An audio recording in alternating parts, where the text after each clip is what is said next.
la otra, el ordenamiento, la orden del pastor principal que se me dio para no solamente Colombia, sino los 46 países de Latinoamérica. Entonces, esa es la misión y acuérdense que cuando a uno le dan una orden, uno tiene que hacer caso. ¿Amén?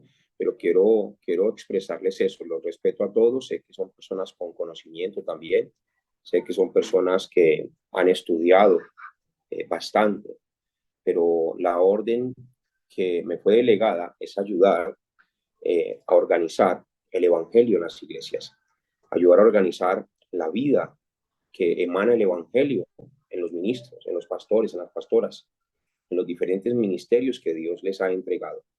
Así que mi propósito no es enseñarles, sino transmitirles la vida de Cristo y el misterio del evangelio. Como leíamos ahorita, el evangelio es un misterio y el apóstol Pablo decía que por favor oren para que cuando yo transmita este mensaje pueda dar a conocer el misterio del evangelio con denuedo, porque es un misterio.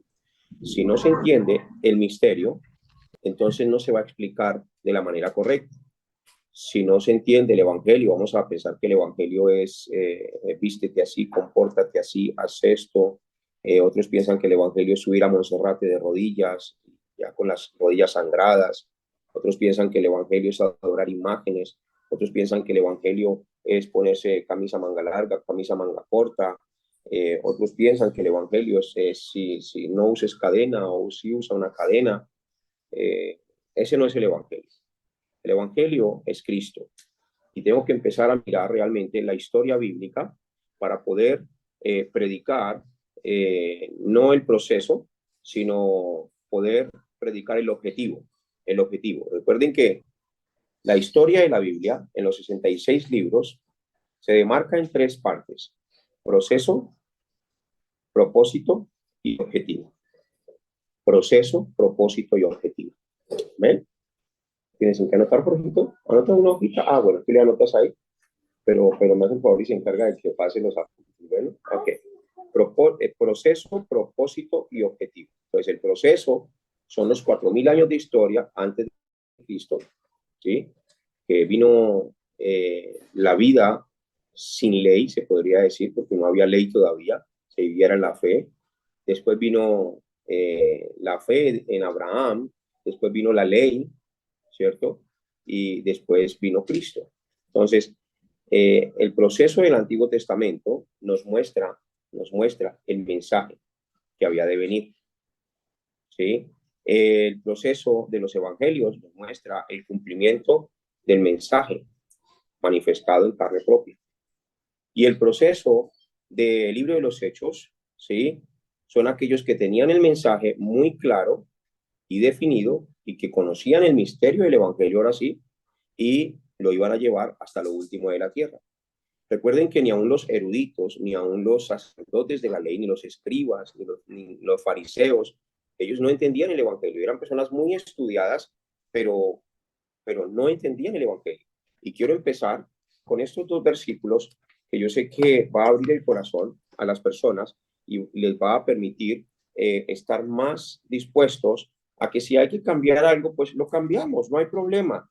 ¿Sí? Si tengo que corregir algo, pues lo corrijo. Lo importante es ir en la misma dirección con Cristo.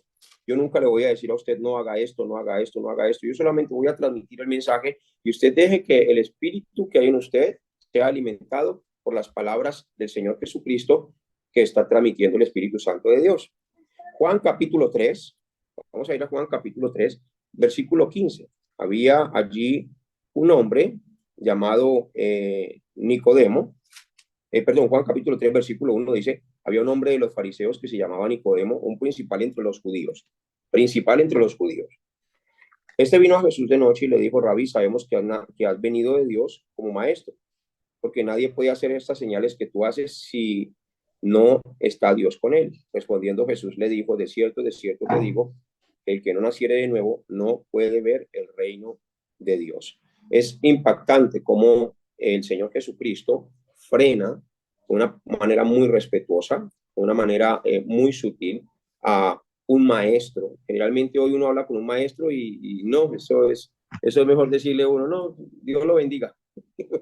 porque tienden es como a contender, a contender, a contender. Y si uno no habla de la manera que ellos quieren, entonces no sirve. Pero aquí el Señor Jesucristo no se puso a contender con él, ni se puso a tratar de dar una explicación. Solamente le dijo, de cierto te digo que el que no naciere de nuevo no puede ver el reino de Dios. Entonces Nicodemo fue confrontado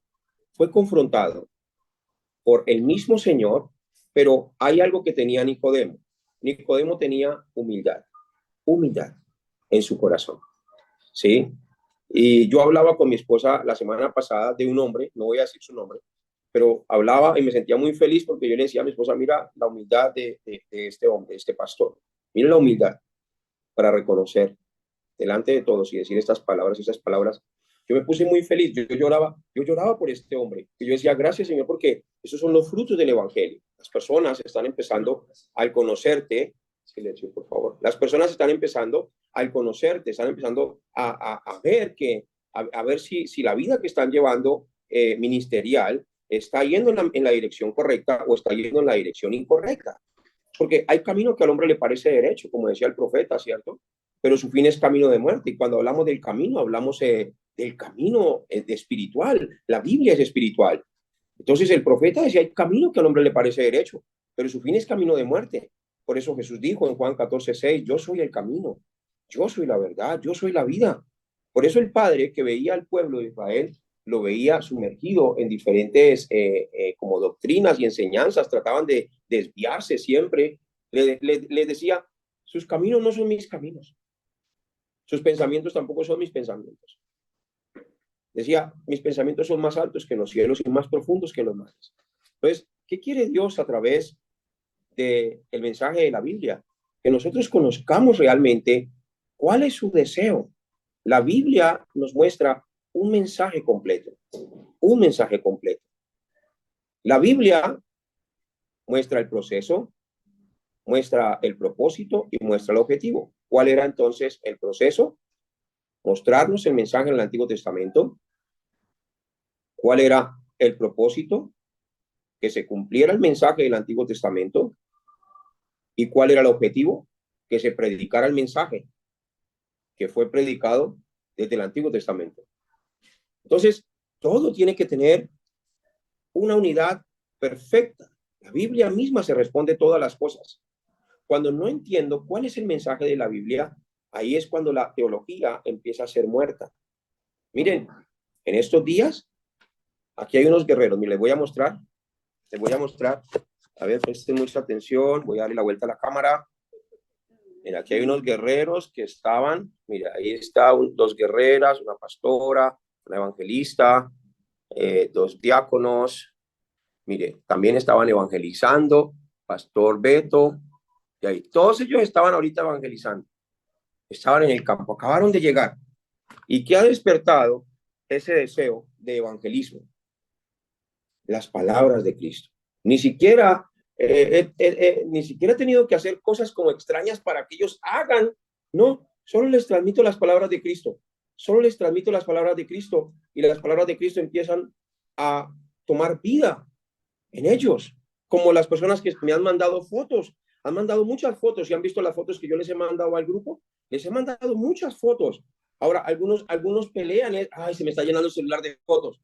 No vea eso, precisamente, eso es lo que tiene que arrancar. Ahí usted entra al grupo en la parte de arriba y ahí usted le pone una función donde las fotos no se le graban en su carpeta, sino que pueden entrar todas las fotos y ninguna se le graba. Usted escoge la que usted quiera, pero no pelee por eso. Algunos tienen problemas hasta por eso en los grupos. Yo era una persona que como tenía tantos problemas mentales, es la verdad, yo tenía tantos problemas mentales que podía estar en 10 grupos y siempre, oye, me salía de 9, guay, me quedaba en uno y a veces me salía de todos. Yo decía, ay, no, esto es muy cansón, esto es muy cansón. Hasta que me di cuenta que era un problema espiritual que yo tenía también. Si no puedo soportar algo así, ¿cómo voy a soportar algo grande? Imagínense, pelear uno solo en un grupo. Nadie le está haciendo daño a uno y uno pelea solo. Eso es un problema espiritual bastante grave que hay que solucionar. Amén. Entonces, ¿quién era Nicodemo? Un maestro que hablaba del proceso. Presten atención, hablaba del proceso. Pero cuando vino el cumplimiento de todo el proceso del Antiguo Testamento, no pudo entender. Y por eso la Biblia dice, a los suyos vino y los suyos no le recibieron. Es decir, los que tenían que recibirlo, lo que hicieron fue rechazarlo, porque no habían entendido el Antiguo Testamento. ¿Qué está sucediendo hoy en día? Que como no entendemos el proceso, no hemos conocido concretamente el propósito y tampoco estamos haciendo el objetivo. Entonces, ¿qué se vuelve como objetivo en una persona que no conoce el proceso? Empieza a predicar desde Moisés todo un año. Empieza a predicar desde Elías todo un año. Empieza a predicar desde el manto todo un año. Empieza a predicar desde la unción todo un año. Y predica de cosas, de versículos en la Biblia, y los aísla y los convierte en una doctrina. Como por ejemplo, miren mis hermanos, yo les voy a ser sincero, yo practiqué muchas cosas que hoy yo le digo al Señor, Señor, perdóname, qué fue lo que hice, Dios mío, por no. Y habiendo leído la Biblia 32 veces y caer en estos errores, porque cuando uno no conoce concretamente el mensaje de la palabra de los 66 libros de la Biblia, entonces cae uno o en legalismo, o cae uno en religiosidad, o cae uno en liberalismo. Mejor dicho, extrema para la izquierda, extrema para la derecha o extrema para el centro. No estoy hablando de política, ¿no? Pero es algo así. Es algo así, es algo así. Entonces, como que uno nunca tiene como un balance, ¿cierto? Un balance. Entonces, un día llegué a una iglesia, por ejemplo, en el sur de Ecuador, y yo llevaba esta cadena. Miren aquí, llevaba esta cadena. Esto creo que lo he compartido antes. Yo llevaba esta cadenita y entonces el pastor de la iglesia, que respeto mucho y que es un amigo mío y que voy a ir para allá a predicarle el entrenamiento y sé que su cosmovisión bíblica va a cambiar mucho, él me dijo, cuando ya estaba subido en el púlpito, me dijo, Aarón, venga para acá. Y estaba ya toda la gente, una cantidad de gente, y me dice, ¿y eso que tiene en el cuello? Y yo le dije, ¿qué? Yo pensé que estaba, no sé, esa cadena. Y yo le dije, ¿qué pasa? No la vaya a sacar, camine para afuera, vamos. Me dijo, vamos para afuera, vamos para afuera. Me dijo, quítese eso de oro, usted no puede subirse con oro allá al púlpito. Y yo le, y yo le dije, pero entonces también me quito el anillo de matrimonio porque también es de oro, tome. Y entonces me dijo, no, ese sí déjeselo, déjeselo. Y yo le dije, pero es de oro. Mío es el oro y mía es la plata, dice el Señor. Mía es la tierra y su plenitud. Mía es la tierra y su plenitud. Entonces, el evangelio para él es las cadenas de oro. Y cuando terminó el servicio, me dijo mi pastor, si viene un hombre de una mina de oro que viene a congregarse así con usted, entonces lo va a rechazar porque tiene una mina de oro. No lo va a dejar entrar a la iglesia porque para usted el oro no es de Dios. Le dije, con todo respeto, pero debe cambiar su manera de ver las cosas, porque si viene un hombre que Dios envía, que tiene una mina de oro, pues ese hombre va a construir los templos, ese hombre va a comprar los campos para la evangelización mundial, va a preparar misioneros, va a traer materiales, va a traer todo. Por eso es que hay muchas iglesias con tanta pobreza y juzgan a los ricos. Entonces, es muy fácil pararse en un púlpito y decir, es que aquí no viene ningún hombre rico del pueblo porque la Biblia dice que es más fácil para un camello entrar por el ojo de una aguja que el rico entre en el reino de los cielos. Pero Job era rico, Abraham era rico, Jacob era rico. La mayoría de los hombres de la Biblia eran hombres multimillonarios. Eran hombres con un corazón hacia Dios. Cornelio era rico también, era un coronel del ejército. El procónsul Sergio Pablo era un hombre rico también. Pero los discípulos no tenían problema con nada de eso. Los discípulos tenían el mensaje claro del Antiguo Testamento, el cumplimiento claro del Señor Jesucristo en la tierra y el objetivo para que ellos habían sido escogidos para llevar el evangelio hasta lo último de la tierra. Entonces, cuando no entiendo el objetivo, estoy siempre predicando sobre el proceso. Voy a volver a repetir eso. Cuando no entiendo el objetivo, siempre predico sobre el proceso. Sobre el proceso. Entonces, el proceso hablaba de un solo mensaje. El propósito era de que se cumpliera ese mensaje y el objetivo era que nosotros ayudemos a todas las personas a que se vistan de ese objetivo. Vamos a empezar ahora. Presten mucha atención aquí. Permítame un momento. Ok. Pongan allí 393. 393. Van a poner 393. Y esta es la oración que usted va a empezar a hacer de aquí en adelante y usted va a descubrir muchas respuestas. Y no piense que tiene que hacerla repetitiva, no. Es un ejemplo de oración que está encerrado todo. Métase en ayuno con esta oración, ¿sí? Lo primero de la oración 393 es el 3. ¿Qué significa? El Dios Trino. Nosotros creemos en un Dios Trino, que está manifestado desde Génesis capítulo 1, versículo 1 al 3. En el principio creó Dios los cielos y la tierra. Y Dios creó, y dice, y el Espíritu de Dios se movía sobre la faz de las aguas. Y dijo Dios, ahí nada más en esos 3 versículos está la Trinidad de Dios. Está Dios Padre, Hijo y Espíritu Santo. También en Génesis capítulo 1, versículo 27, vemos que Dios no comparte su gloria con nadie. Así que él dijo, hagamos al hombre a nuestra imagen y a nuestra semejanza.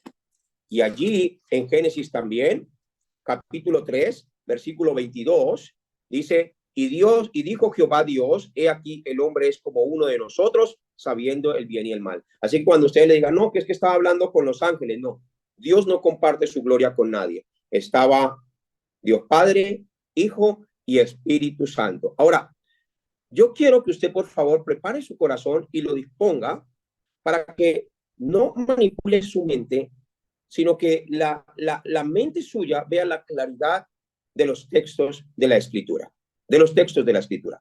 Algunos están pensando, no, Dios es como el sol.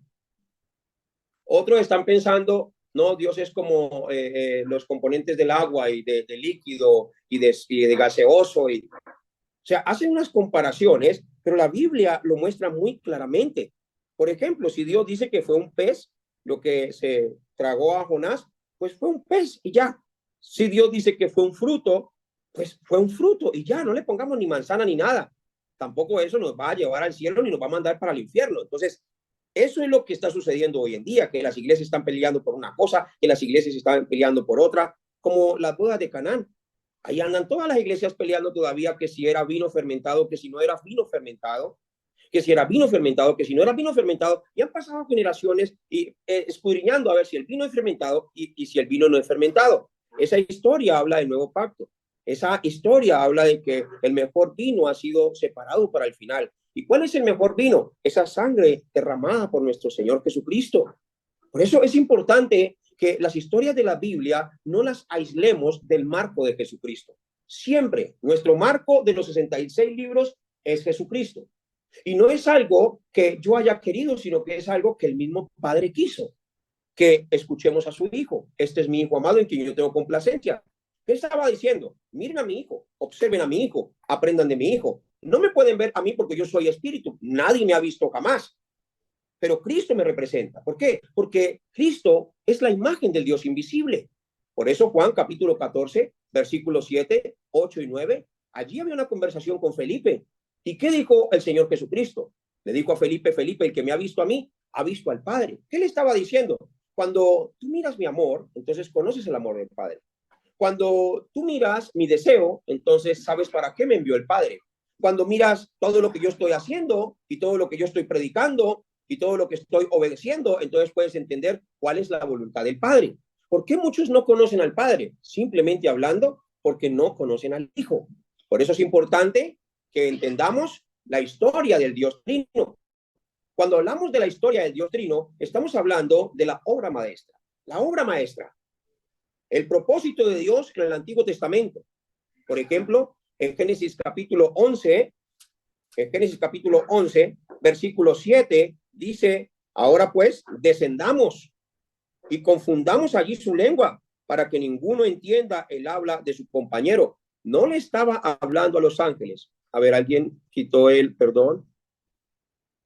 ¿Alguien quitó la cámara? ¿O se me salió? Ok, ¿quién está compartiendo pantalla? Por favor, tengan... ok. Ok, ¿me están escuchando bien todos?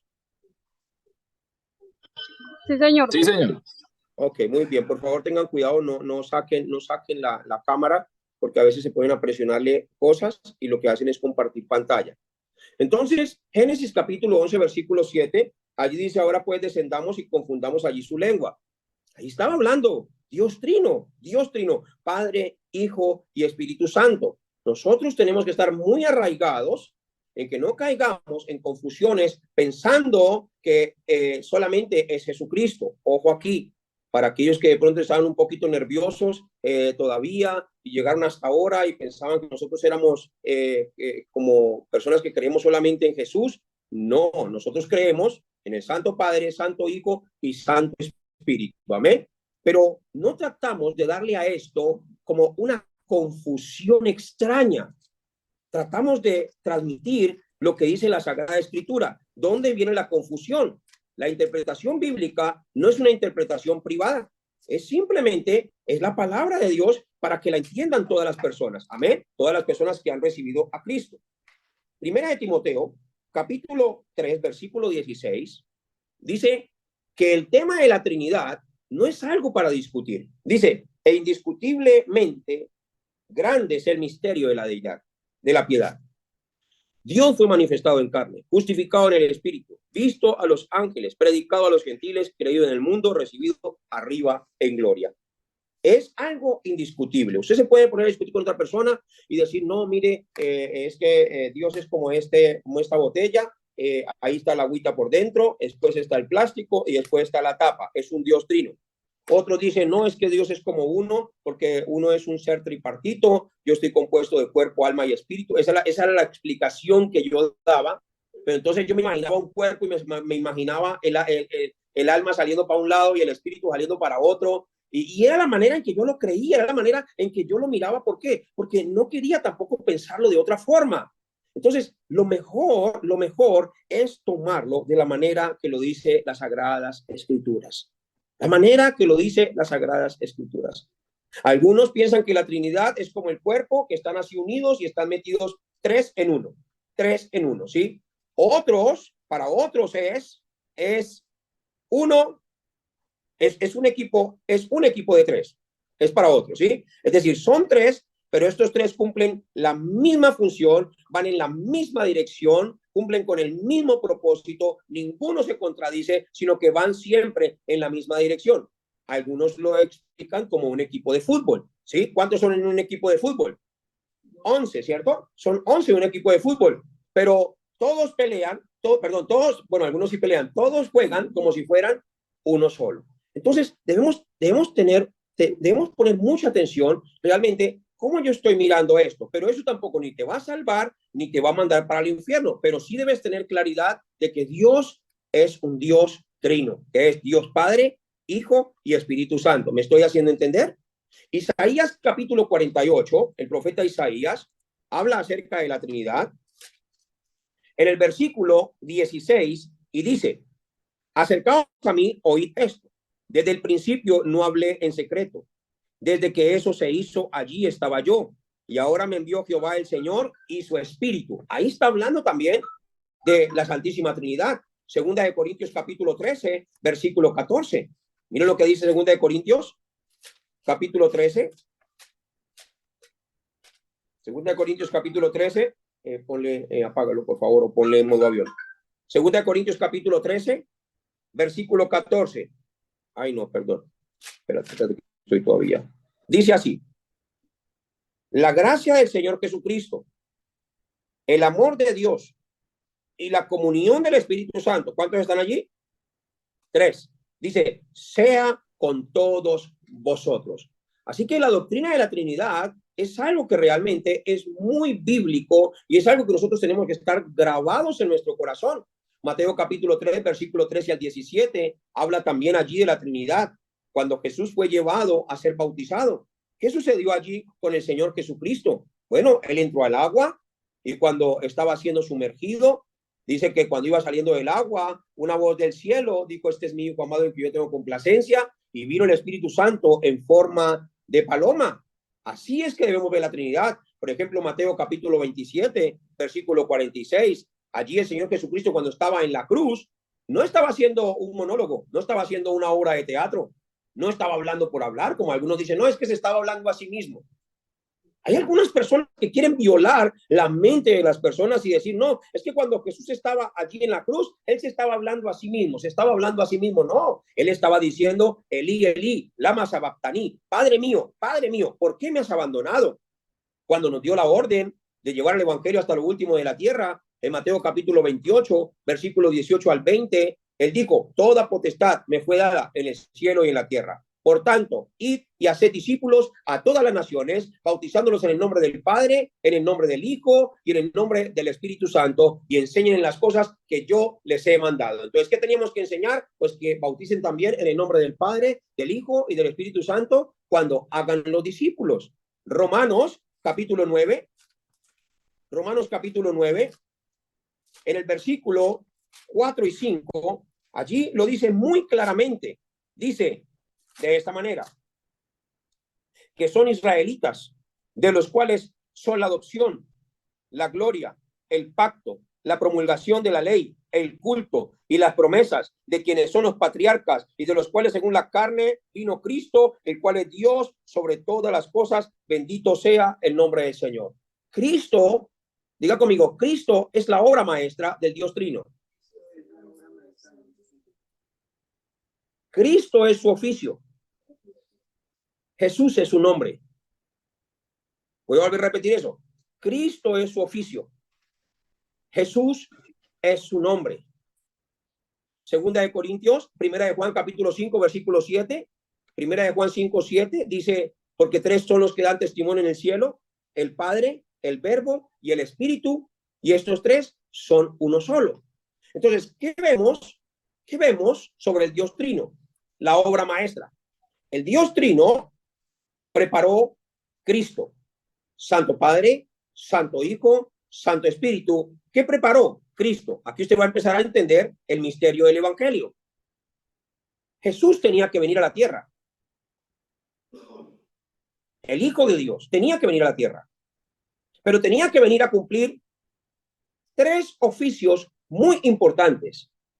Por eso, la Biblia es la palabra de Dios. Es la palabra de Dios. ¿Y qué encontramos en todas las historias del Antiguo Testamento? Encontramos el mensaje de Dios, el deseo de Dios, la proclamación de Dios.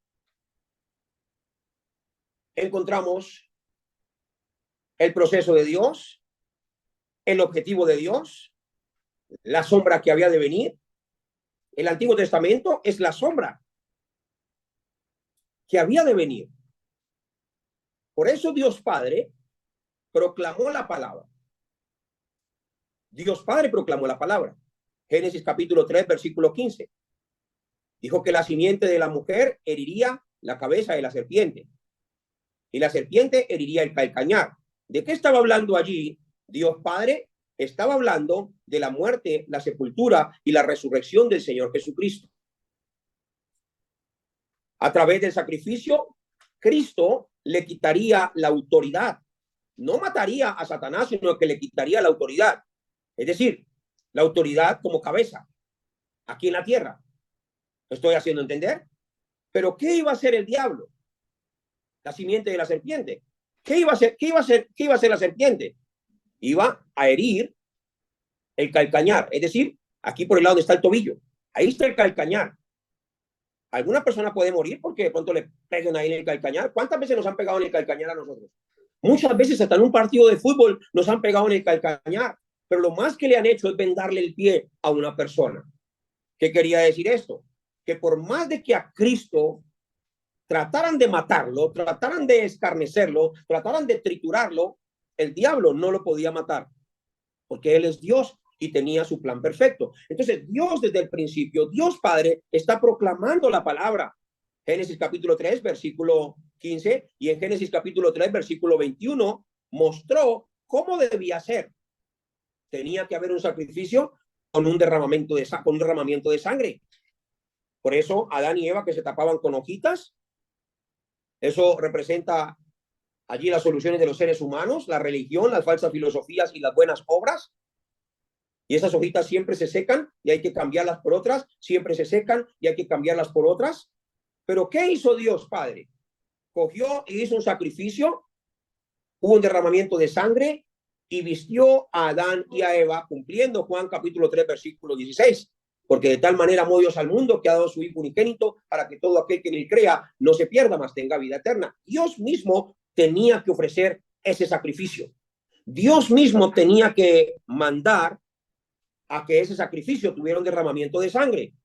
Ahora, en Génesis capítulo 4, versículo 3 al 4, los hijos aprendieron la enseñanza del pacto, y este pacto fue traspasado de generación en generación, y allí también Abel dio el sacrificio, el mejor sacrificio, lo más gordo. Su hermano dio lo que Dios no quería. Esas son las iglesias que hoy en día están predicando en el altar lo que Dios no quiere.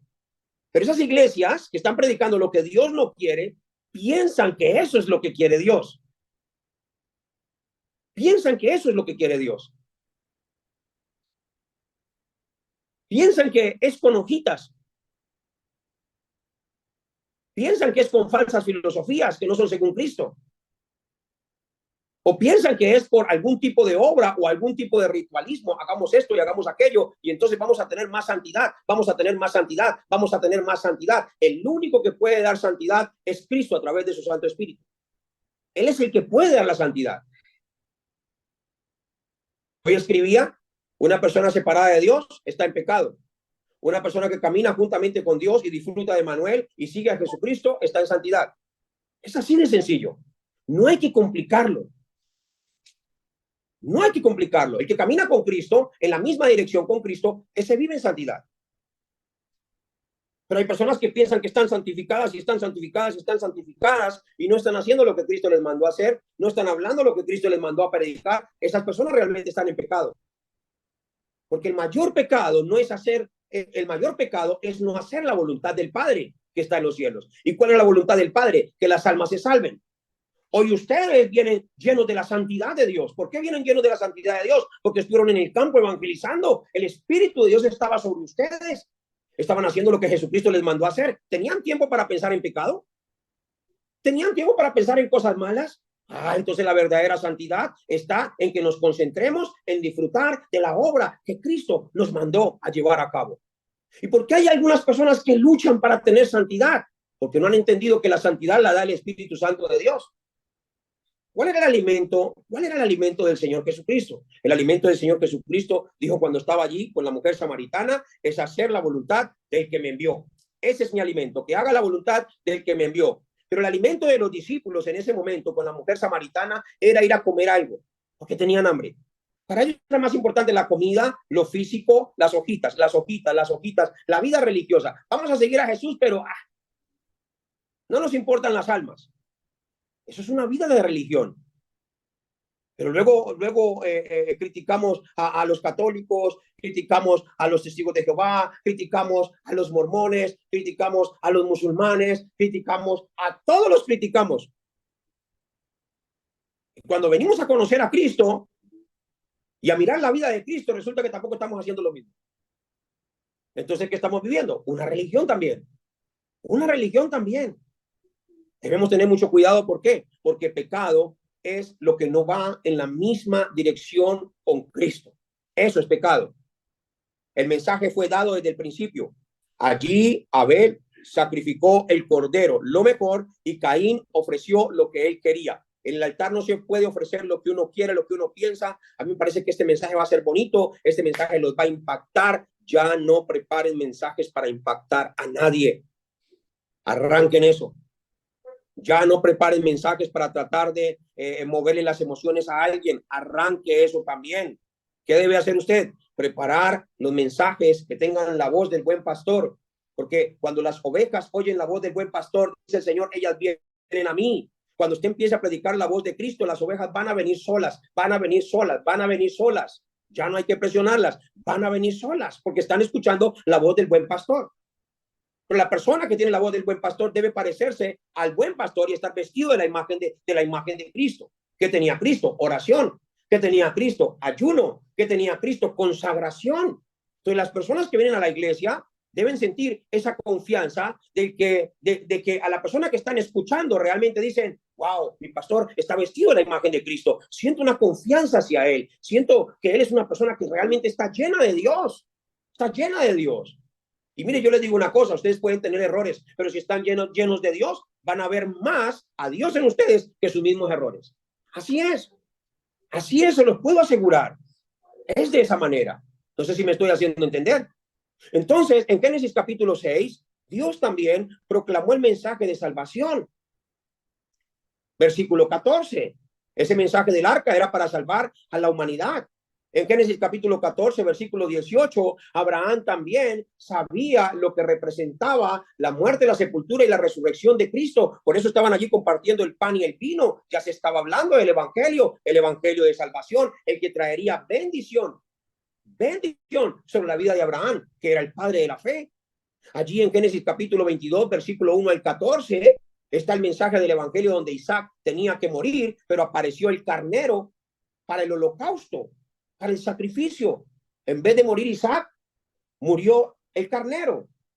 Siempre fue el sacrificio y siempre fue el derramamiento de sangre que se vino predicando de generación en generación. En Génesis capítulo 44, versículo 1, allí José salvó a aquel pueblo que tenía que morir de hambre. Lo salvó.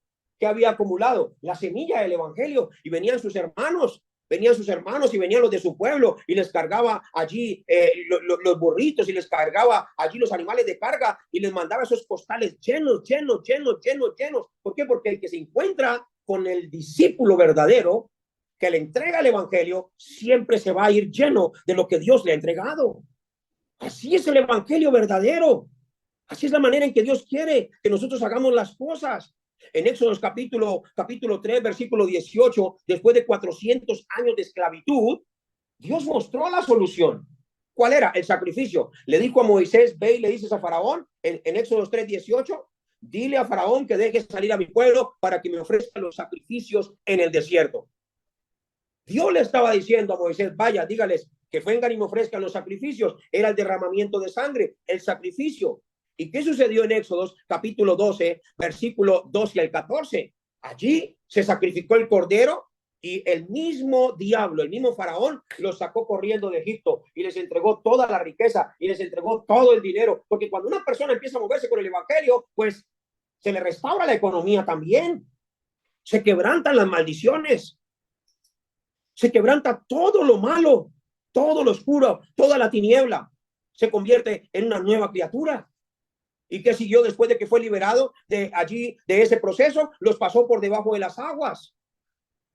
Fueron bautizados. Y después de que fueron bautizados, empezó Moisés a enseñarle la palabra en el desierto. No podemos cambiar los procesos. Hay personas que dicen, no, tienen que estudiar así y tienen que estar así para ser bautizados. No, simplemente tenemos que seguir el ejemplo de la palabra y la corriente de la palabra sin cambiarla. Sin cambiarla. Sin ponerla de otra manera. Los sacerdotes, pongan allí, reyes. Los reyes ofrecieron sacrificios. Los reyes ofrecieron sacrificios. Primera de Reyes, capítulo 8, versículos 62 y 63. Voy a leerles esa escritura. Primera de Reyes, capítulo 8.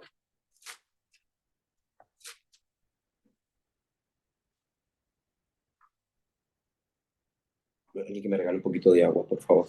Primera de Reyes, capítulo 8, versículos 62 y 63. Dice, entonces el rey y todo Israel con él sacrificaron víctimas delante de Jehová y ofreció Salomón sacrificio de paz, y los cuales ofreció a Jehová 22,000 bueyes y 120,000 ovejas. Así dedicaron el rey y todos los hijos de Israel a la casa de Jehová. ¡Wow! Eso es extraordinario. ¿Usted se imagina 22,000 animales? Con todo respeto lo voy a expresar de esta manera, ese amatazón tan bravo de tantos animales. Ustedes se imaginan la cantidad de sangre derramada que se veía por todas partes, chispeada por todas partes. ¿Qué estaba diciendo? Solamente la sangre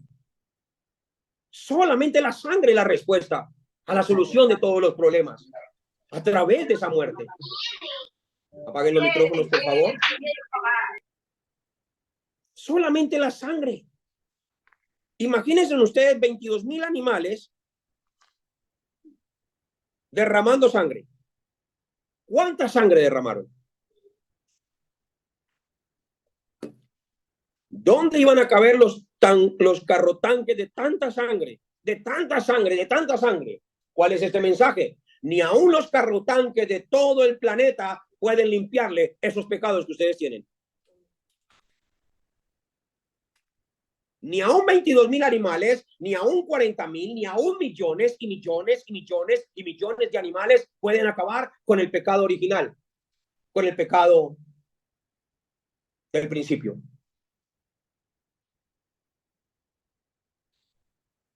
Eso es lo que está transmitiendo el mensaje de la ley está diciendo, ni aún la ley que es tan perfecta puede salvarnos. Todo lo contrario. Ninguno por la ley será justificado. Antes la ley hacía que la gente matara a otras personas. Y no porque la ley fuera mala, la ley era santa, sino que la ley revelaba lo diabólico que era el ser humano. La ley revelaba lo carnal que era el ser humano. Por eso la ley, dice Gálatas capítulo 3, dice que fue un ayo, es decir, una niñera que llevó al pueblo de Israel durante las generaciones del Antiguo Testamento, lo llevó, lo encerró, hasta que viniera la simiente. Entonces, esa simiente que estaba esperando a Cristo, de verdad que cuando vio la gracia, ellos lo recibieron con mucho regocijo. Porque todos estaban muriendo por causa de la ley. Ni una candela se podía prender en el día de la ley, de un día de reposo, porque lo podían agarrar uno a piedra. Alguien que cometiera adulterio lo agarraban a piedra y lo mataban. Era bastante complicada las personas que vivían bajo la ley. Entonces, mis hermanos, los reyes del Antiguo Testamento ofrecieron la sangre delante de Dios. Anoten allí, los sacerdotes. Números capítulo 28. Números capítulo 28.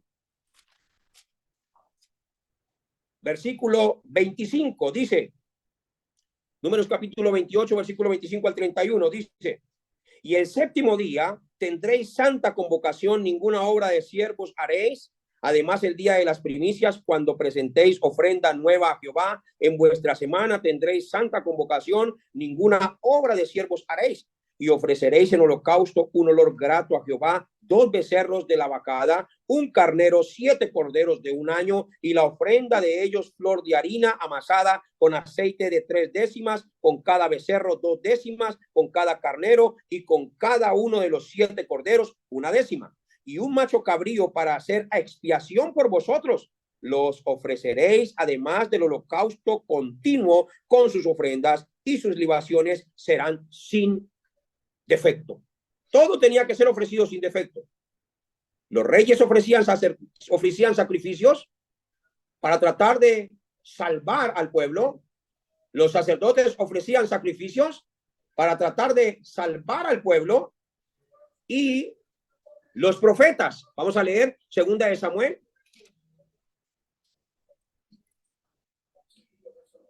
Segunda de Samuel. Vamos a leer el capítulo, primera de Samuel, capítulo 7.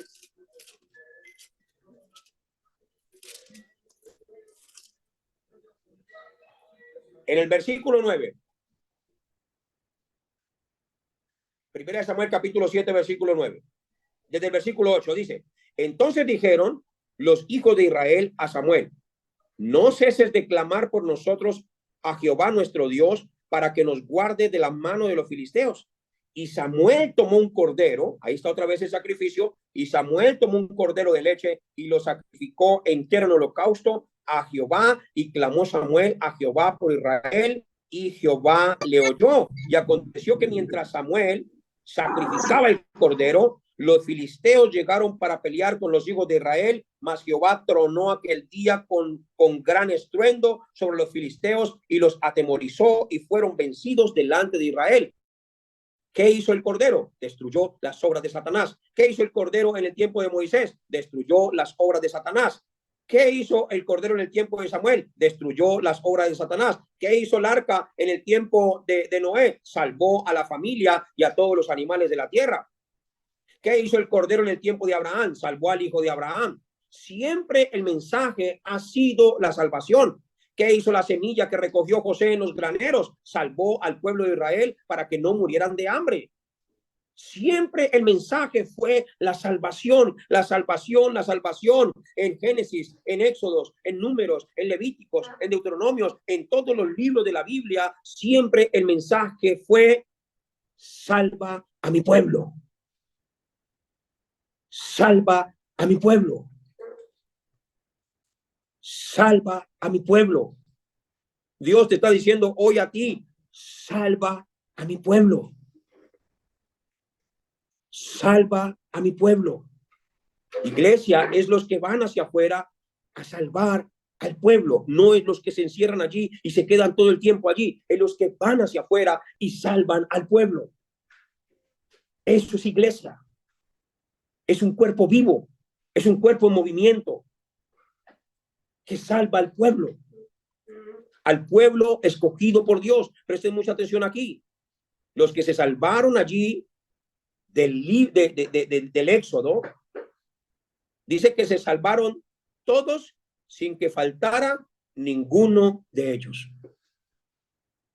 Dios ya sabía cuántos se iban a salvar.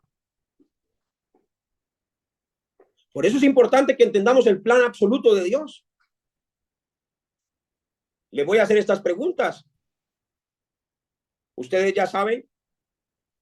¿Ustedes creen que Dios ya sabe si se van a salvar o se van a perder? ¿Es así o no es así? ¿Y ya lo salvó? ¿Y lo salvó para que se pierdan o para que se salven? Dios tiene un pueblo escogido a nivel mundial. En Egipto se salvaron los que Dios quiso. En el arca se salvaron los que Dios quiso.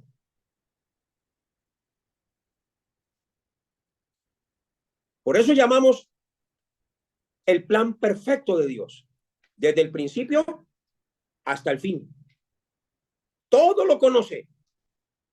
No hay nada que se le escape de sus manos.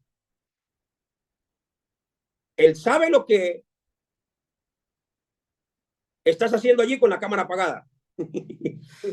Él sabe, todo lo sabe, y lo sabía desde hace una hora. Es más, hace 2 minutos ya lo sabía. Desde antes de la fundación del mundo ya lo sabía. Él conocía el gallo que iba a cantar, el burro que iba a cargar a Jesucristo. Él conocía quién lo iba a vender. Conocía cómo Pedro iba a morir. Todo lo conoce. Por eso el evangelio no es estar encerrado en pensar si me voy para el cielo o si me voy para el infierno. El evangelio es ir en la misma dirección con Cristo. Ese es el verdadero evangelio. El evangelio no es generar inseguridad a las personas de la iglesia. El evangelio es enseñarle a las personas de la iglesia: vístanse de la imagen de Cristo. Empodérense del poder del Espíritu Santo que tenía el Señor Jesucristo. Vamos a evangelizar, vamos al campo. Una persona que está vestida de la imagen de Cristo no tiene tiempo ni siquiera de pensar si se va para el cielo o se va para el infierno. No, tiene la seguridad de la salvación. Tiene la seguridad de la salvación. Y eso trae felicidad. Una persona que constantemente se vive condenando, no tiene seguridad de su salvación. Y no estoy diciendo aquí que si la salvación se pierde o si la salvación no se pierde, no. Usted mismo va, a través de la historia de la Biblia, va a llegar a esa conclusión y el Espíritu Santo le va a guiar. Pero lo que Dios quiere es que usted sea una persona feliz, que proclama el evangelio. Que sea una persona feliz, que realmente disfruta de la evangelización. Las personas llenas del Espíritu Santo comprenden el mensaje del Antiguo Testamento y lo ponen en práctica. ¿Quieren ser felices o quieren ser infelices? ¿Quieren ser cristianos felices o cristianos infelices? ¿Quieren ser un cristiano que cree que el Señor Jesucristo lo salvó? ¿O quiere ser un cristiano que cree que tiene que salvarse todos los días para estar bien delante de Dios? Hay personas que llevan 20 años tratando de estar bien delante de Dios y no ganan una sola alma.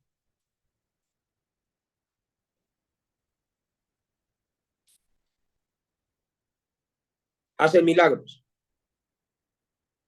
echan fuera demonios, pero no hacen la voluntad del Padre que está en los cielos. ¿Qué les va a decir Jesucristo? Ustedes hicieron esto en mi nombre, apártense de mí, hacedores de maldad. Yo ustedes no los conozco. Porque si me hubieran conocido, estarían haciendo exactamente lo que yo les di como ejemplo. No estarían encerrados en peleas los unos con los otros y en divisiones los unos con los otros. ¿Saben por qué las iglesias a nivel mundial están divididas? Porque cada uno tiene su propio evangelio. Porque si tuvieran un solo evangelio, no estarían divididos. Si estuviéramos siendo guiados por un solo espíritu, tampoco estaríamos divididos. Porque el Espíritu Santo de Dios no divide a las personas, Él las une. Él las une, las une. ¿Saben por qué están sacando gente de otras iglesias y por qué iglesias van y sacan gente de otras iglesias? Porque no conocen el evangelio. Porque si conocieran el evangelio realmente desde su corazón, sabría que Dios los mandó fue a las almas perdidas, no a las almas ganadas. Por eso es importante, mis hermanos, que verifiquemos el contenido de nuestro corazón y que empecemos a arrancar lo que no es de Dios y que dejemos solamente lo que es de Dios. Cuando Dios estaba proclamando el evangelio en el Antiguo Testamento, estaba mostrando a través de los reyes, sacerdotes y profetas que la solución para los seres humanos y el mensaje siempre era Cristo y era el evangelio. En Isaías capítulo 7, versículo 14, allí el profeta dijo que Dios estaría con nosotros, Emmanuel, que Dios nacería de una virgen. En Isaías capítulo 9, versículo 6, el mismo profeta dijo que este niño era Padre fuerte, Dios fuerte, Padre eterno, príncipe de paz. Traería la paz a la tierra. Isaías también en el capítulo 53 mostró cómo era que se iba a quebrantar el poder del diablo, el poder del pecado, y cómo se iba a restaurar la relación entre Dios y los hombres. Él fue molido por nuestros pecados, fue molido por nuestras rebeliones, para darnos la paz que sobrepasa todo entendimiento. En Isaías capítulo 60, versículo 1 al 2, muestra la condición de la tierra a nivel mundial, cómo la tierra está llena de tinieblas, pero cómo el nacimiento de aquella luz revela los verdaderos evangelistas, y sobre ti será vista mi gloria. Es decir, aquellos discípulos que realmente tienen el evangelio es porque disfrutan Emmanuel. Cuando hablamos de la gloria de Dios, no hablamos de como estrellitas, no hablamos como de espumita, no hablamos como de lucecitas. Cuando hablamos de la gloria de Dios sobre nosotros, estamos hablando de aquellos discípulos que van a nivel mundial, donde está lleno de tinieblas, y proclaman el evangelio y Dios los respalda. Esa es la gloria de Dios. La gloria de Dios es Dios mismo. Pongan allí, la gloria de Dios es Dios mismo. Esa es la gloria de Dios. Isaías capítulo 61, versículo 1 al 3, allí muestra realmente que era lo único que podía quebrantar aquellas prisiones de maldad con las cuales el diablo tenía atada a la humanidad. Solamente el Mesías, el ungido, el Cristo. La palabra Cristo significa ungido. Y presten atención aquí. Pongan allí Hebreos capítulo 2, versículo 13 al 15. Muestra que Jesús es el Cristo, porque Él es el verdadero Rey, que destruye las obras de Satanás. Primera de Juan, capítulo 3, versículo 8. Muestra que Jesús es el verdadero Rey. Él es el único que puede quebrantar las obras de Satanás. Pero también muestra en Hebreos, capítulo 9, versículo 11 y 12, que Jesús es el verdadero sacerdote, quien a través de su sangre ya no se necesitaron miles y millones de derramamientos de sangre, sino con su propia sangre derramada, culminó con el pecado una vez y para siempre. Escuchen aquí, habiendo obtenido eterna redención. Romanos capítulo 8, versículo 2. Habla que la ley del espíritu de vida que estaba en Cristo Jesús destruyó la ley del pecado y de la muerte. Debo creer en esta obra que el Señor Jesucristo hizo. Y si creo en esto, entonces las obras del reino de los cielos tomarán lugar en mi corazón y tomarán lugar en mi vida. También Cristo significa el verdadero profeta que abre el camino. Por eso Hebreos capítulo 10, versículos 19 y 20 muestra que él abrió el camino con su cuerpo, fue rasgado. Y allí cuando murió, abrió el velo para que pudiéramos entrar al lugar santísimo y poder acercarnos a él con agradecimiento. Abrió el camino. Juan capítulo 14, versículo 6 dice, yo soy el camino. Él mismo era el camino. Que nos mostraba el Antiguo Testamento, que tenía que ser sacrificado, que tenía que derramar la sangre, que tenía que haber un sacrificio. Millones de animales fueron sacrificados y esa sangre fue derramada, pero nada de eso pudo salvar al pueblo. Los reyes sacrificaron aquellos animales para salvar al pueblo y no pudieron. Los sacerdotes sacrificaron millones de animales para salvar al pueblo y no pudieron. Presten atención. Los profetas sacrificaron a todos sus animales para salvar al pueblo y que pudieran encontrarse otra vez con Dios, pero no pudieron. ¿Qué sucedió? Vino el cumplimiento. Cristo quien cumple la palabra. Juan capítulo 1, versículo 12. Aquel verbo fue hecho carne. En el principio era el verbo y el verbo era con Dios y el verbo era Dios. Juan capítulo 1, versículo 14. Ese verbo fue hecho carne y habitó entre nosotros. Mateo capítulo 1, versículo 21. ¿Quién venía a la tierra? Dios mismo. Emmanuel, que traducido es Dios con nosotros, para que se cumpliese lo dicho por el profeta Isaías cuando dijo que una virgen concebiría y daría a luz un hijo y llamaría su nombre Emmanuel, que traducido es Dios con nosotros. La sangre de los machos cabríos y de los animales del Antiguo Testamento no podían limpiar los pecados de la humanidad. Tenía que ser la sangre de Dios mismo. Dios mismo tenía que derramar su sangre pura para limpiar a toda la humanidad de sus pecados. Dios mismo tenía que pagar el precio por los pecados pasados, los pecados presentes y los pecados futuros.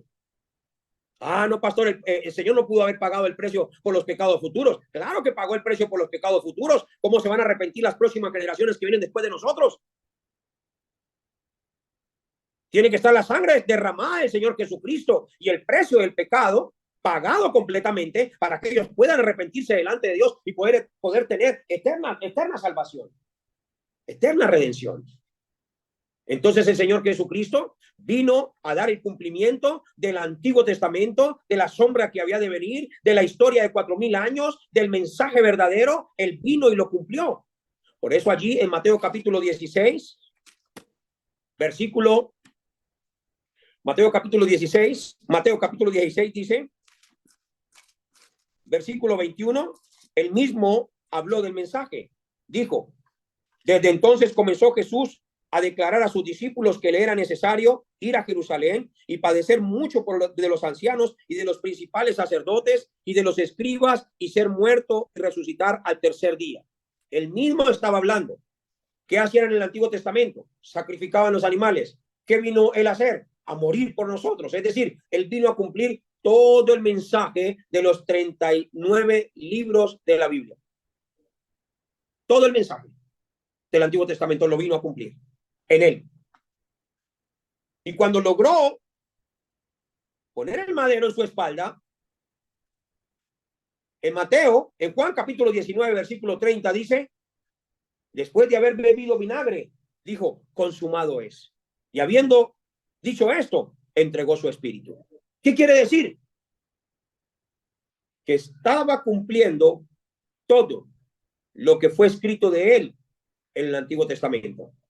Lucas capítulo 24, vamos a leer todos juntos, allí en sus Biblias. Lucas capítulo 24, versículo 44, dice así, y les dijo, estas son las palabras que os hablé estando aún con vosotros, que era necesario que se cumpliese todo lo que estaba escrito de mí en la ley de Moisés, en los profetas y en los salmos. Los sacerdotes predicaron de Cristo. Los reyes predicaron de Cristo.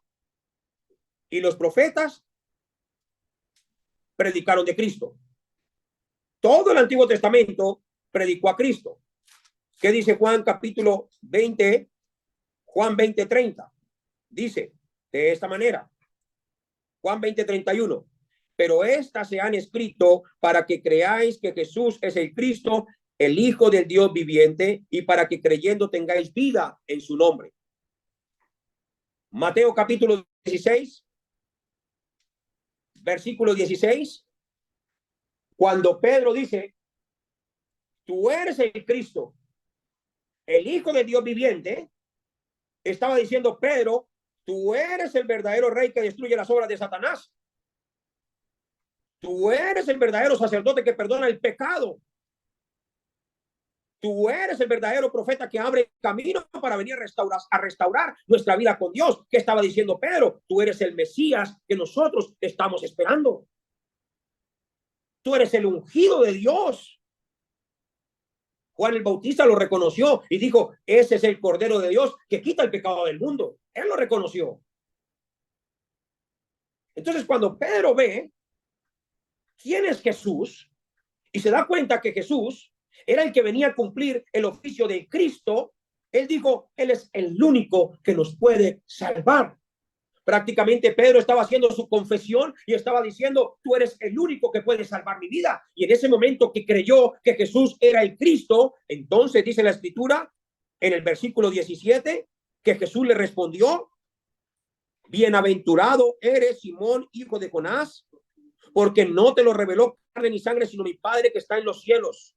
Y yo también te digo que tú eres Pedro, y sobre esta roca edificaré mi iglesia, y las puertas del Hades no prevalecerán contra ella. Y a ti te daré las llaves del reino de los cielos, y todo lo que atares en la tierra será atado en los cielos, y todo lo que desatares en la tierra será desatado en los cielos.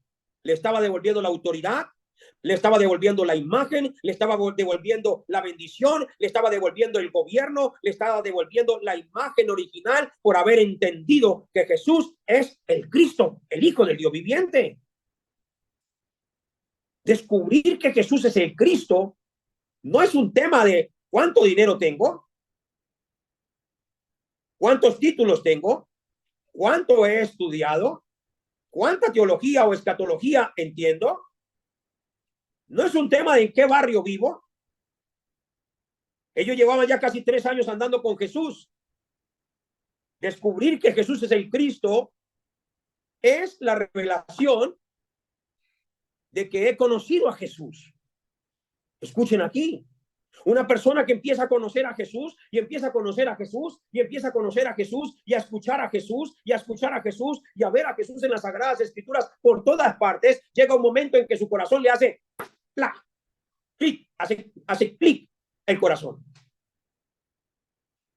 Y dicen, ahora lo entiendo. Desde ese momento empieza una felicidad que nunca termina. Desde ese momento empieza una seguridad que uno nunca tenía. Pero cuando uno no tiene esto, uno tiene inseguridad. Hasta no, yo me voy a perder. Y predica uno sobre la venida de Cristo y uno dice, yo me voy a quedar. Y se siente uno más pecador que santo, se siente uno más hijo del diablo que hijo de Dios, se siente uno más condenado que libre. Siempre se siente uno así. ¿Por qué? Porque uno no ha encontrado la respuesta que Jesús es el Cristo. El que tenga oídos para oír, oiga lo que el Espíritu Santo dice a la iglesia. El Antiguo Testamento, el Padre proclamó a Cristo y dijo, Cristo es la solución. El Nuevo Testamento vino Dios mismo, el Señor Jesús vino a la tierra y cumplió el oficio del Cristo.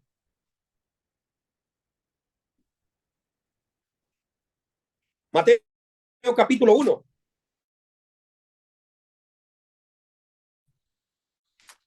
Por su oficio.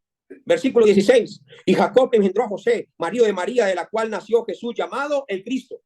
Diga conmigo, Jesús llamado el Cristo. Dígalo otra vez, Jesús llamado el Cristo. Versículo 17, todas las generaciones nos llevaron hacia Cristo. Las generaciones del Antiguo Testamento, los 4000 años de historia, todos nos llevan hacia Cristo. Por eso dice, de manera que todas las generaciones desde Abraham hasta David son 14, desde David hasta la deportación de Babilonia, 14, y de la deportación de Babilonia hasta Cristo, 14. Todo nos llevaba hacia la obra del Padre, hacia la obra del Hijo, hacia la obra del Espíritu Santo. ¿Cuál es la obra maestra? Cristo. Cristo, el ungido, el verdadero rey, el verdadero profeta y el verdadero sacerdote. Mateo el capítulo 2, versículo 4 dice así: y convocados todos los príncipes y los principales sacerdotes y los escribas del pueblo, les preguntaron dónde había de nacer el Cristo, el que venía a salvar a la humanidad.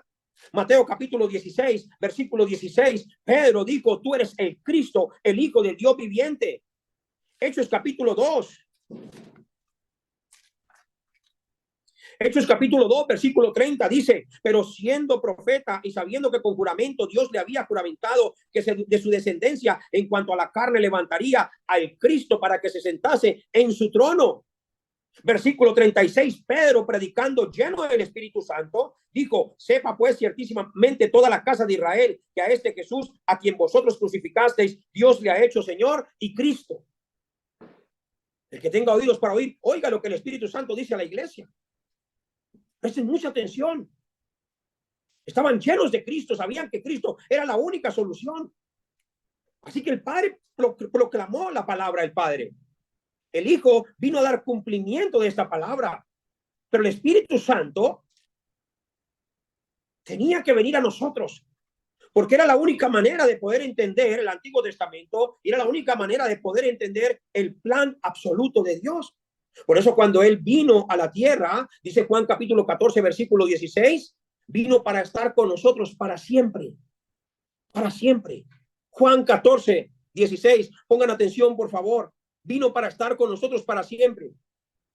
Juan 14, 26, vino para enseñarme a hacer lo que Jesús hizo y para recordarme las palabras que Jesús habló para que yo las predique también. Es decir, que el Espíritu Santo vino a la tierra para que yo haga exactamente lo que Jesús enseñó y que no cambie el mensaje, porque ha sido el mismo mensaje desde el principio hasta ahora y será el mismo mensaje por siempre y no hay que cambiarlo. Juan capítulo 16, versículo 13, el Espíritu Santo que está en nosotros nos da a conocer las cosas que han de venir. Es decir, que a través de los ojos espirituales tenemos el discernimiento para poder ver todas las cosas que Dios quiere, no las que yo quiero.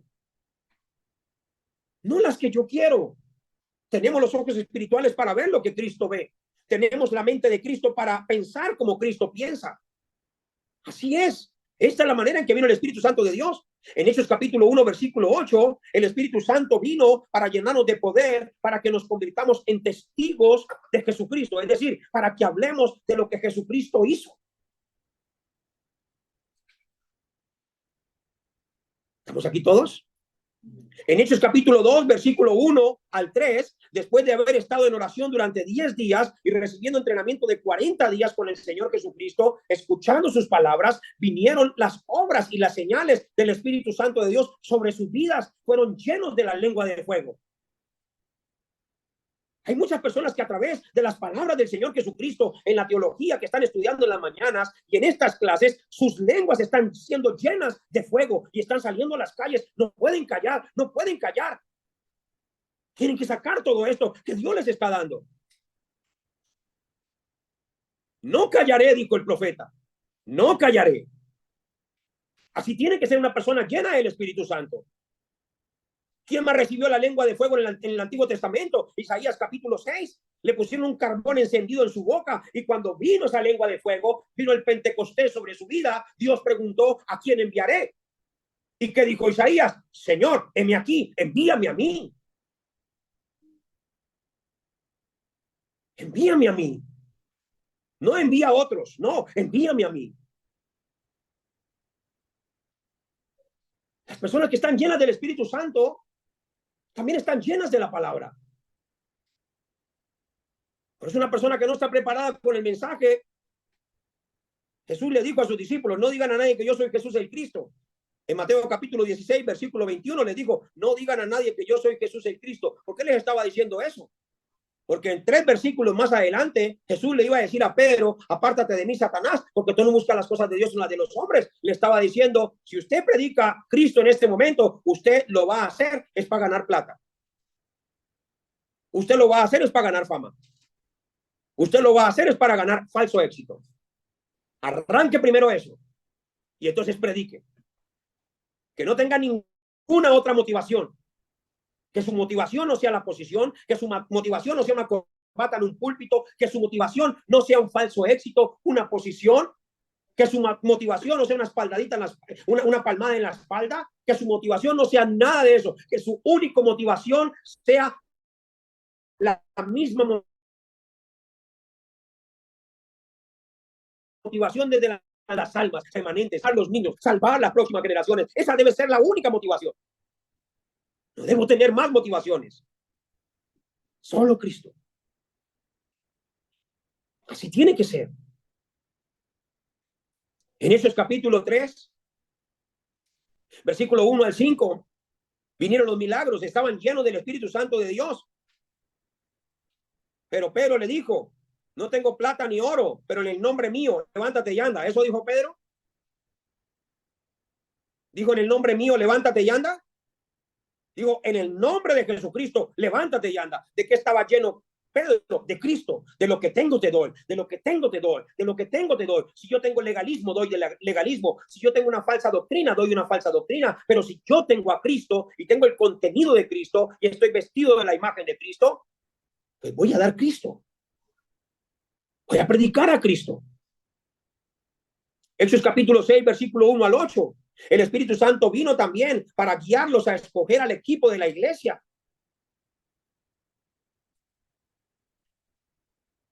Hechos capítulo 7, versículo 1 al 60. Allí el Espíritu Santo llenó de poder también a Esteban y pudo ver con los ojos espirituales a todas las personas que tenían que salvar y no le importó que lo fueran a agarrar a piedra. ¿Por qué? Porque estaba lleno del contenido de Jesucristo y lleno del Espíritu Santo de Dios. El Espíritu Santo de Dios, y a través del entrenamiento y la llenura de la palabra, le quitó los miedos, le quitó los temores y ya no le importaba morir. Lo mismo Felipe en Hechos capítulo 8, versículo 4 al 8. Tenía poder para ir donde nadie quería ir. ¿A dónde fue? A Samaria, donde judíos y samaritanos no se llevaban entre sí. Allí fue Felipe con todo su corazón. Cuando estamos llenos del Espíritu Santo ya no hacemos acepción de personas. Las personas que están llenas del Espíritu Santo disfrutan del Evangelio y predican el Evangelio en todas partes, como dice Marcos capítulo 16, versículos 17 y 18. Echarán fuera demonios, pondrán las manos en los enfermos y sanarán, hablarán nuevas lenguas, si bebieren cosa mortífera no les hará daño. ¿Por qué? Porque están llenos de Dios, tienen el Evangelio. A Cristo nada lo pudo matar. Él resucitó. Ni aun la muerte lo pudo detener. Él resucitó. A nosotros ni aun la muerte nos puede detener. ¿Por qué? Porque nos quitan este cuerpo, pero tenemos vida eterna con Cristo. Debemos creer esto que el Señor nos está mostrando. Es la palabra absoluta de Dios. El Espíritu Santo estaba allí en Hechos capítulo 13, escogiendo a aquellos que iban a ir a llevar las misiones. Estaba escogiendo a Pablo y allí a Bernabé. El Espíritu Santo dijo allá a los que estaban ayunando y orando, apártenme a ellos dos para la obra que los he escogido. El Espíritu Santo en Hechos capítulo 8, allí guió a Felipe a predicarle al eunuco. Le dijo, acércate a ese carruaje. La guía del Espíritu Santo es lo más importante para una persona que tiene el Evangelio. Así tiene que ser. Pero ¿cuál fue el objetivo de que el Espíritu Santo viniera a nuestra vida? Vamos a leerlo todos juntos. Vamos a ir todos juntos a Romanos. Abrilas, por favor. Capítulo 15.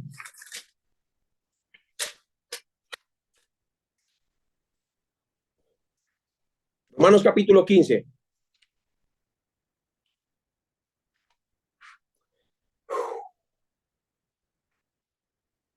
Vamos a leer desde el versículo 14. Leámoslo todos juntos. A la voz de 3, 1, 2 y 3. Pero estoy seguro de vosotros, hermanos míos, de que vosotros mismos estáis llenos de bondad, llenos de todo conocimiento, de tal manera que podéis amonestaros los unos a los otros.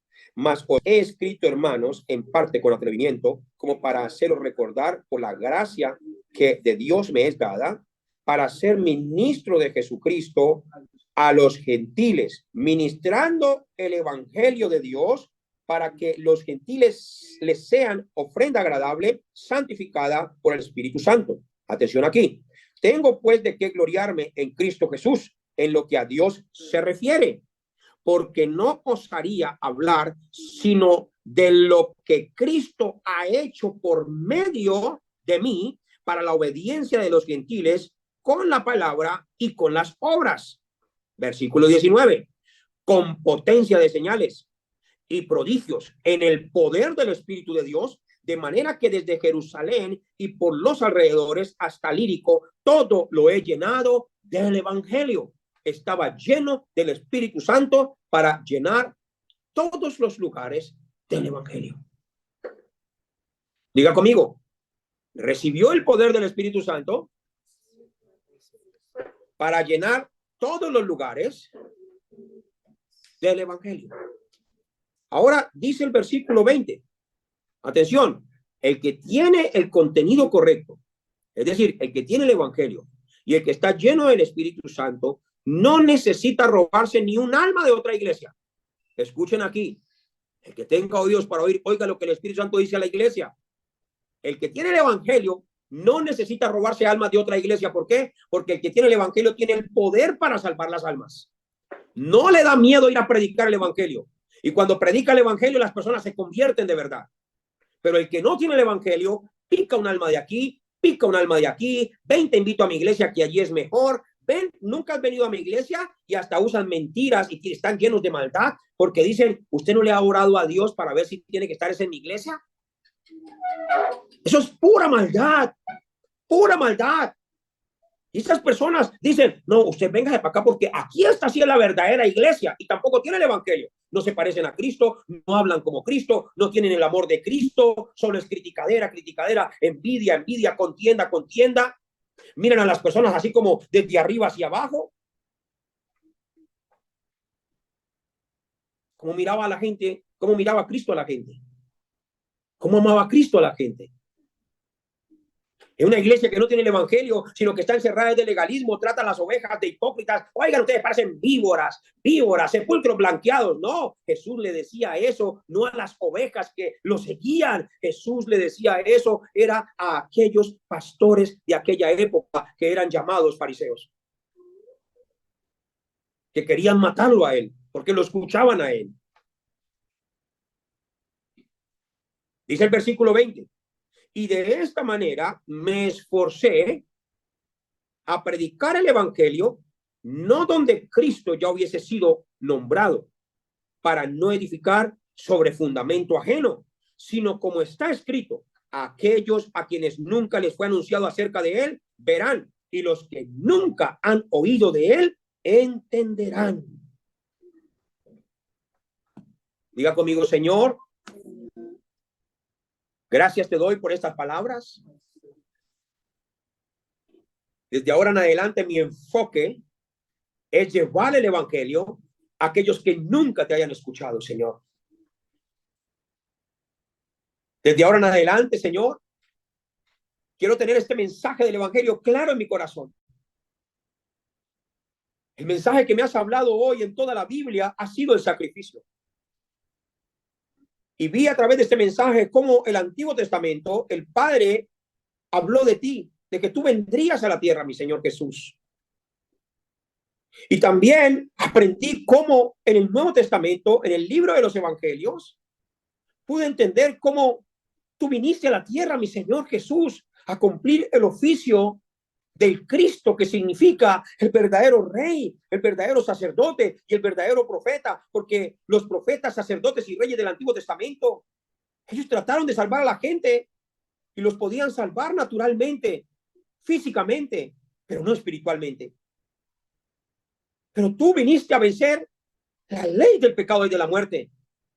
Tú viniste a destruir y a quitarle toda la autoridad a Satanás. Tú viniste para abrir el camino para que yo me pueda volver a encontrar con Dios. Viniste a darme vida eterna.